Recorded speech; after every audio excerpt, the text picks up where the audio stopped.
We'll be watching Bob and Doug launch here in just under an hour.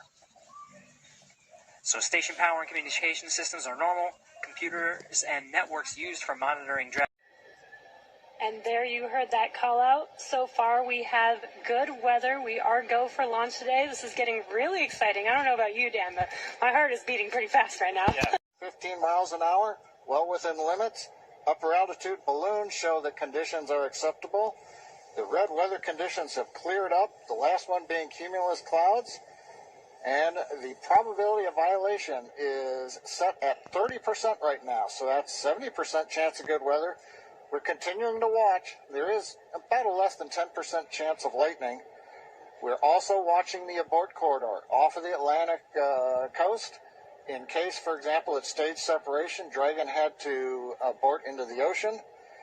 The conditions there are acceptable. There has not been lightning lately. The weather, winds are good, light rain. It is go, but NASA is going to continue to watch those conditions.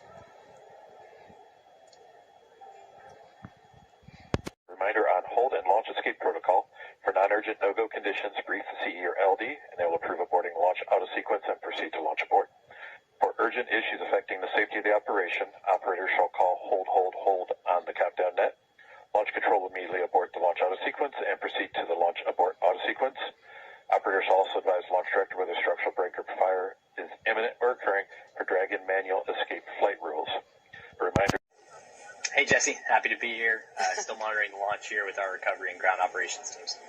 Awesome. And Nick was our mission manager for our in-flight abort test earlier this year, and now we're... You probably remember, let's see, a Mercury, Apollo, Soyuz. They have that big pointy tower on top. That's the launch escape system for those vehicles. It's actually just another rocket on top of the spaceship that lifts the vehicle off. In the case of Dragon, our escape system is integrated into the vehicle completely. And hi guys, welcome to today's video. This rocket launch happened about 17 hours at recording of this video. Dragon for an on-time launch. Falcon 9 did begin propellant load at T-minus 35 minutes at planned. Now on the Falcon 9, we use a fuel and oxidizers, the propellants that power it. They've been through most of the propellant load, and they are now experiencing those sounds and vibrations. We're continuing to get live views inside the capsule with Bob and Doug, and you're now also looking in firing. At this point, mission operators will prepare Dragon for on-orbit operations, where the vehicle will execute a series of burns that gradually... so pumped right now because today, if you're just joining us, we are now 25 minutes, 46 seconds and counting. 25 minutes to go to here. I'm sure things are heating up online.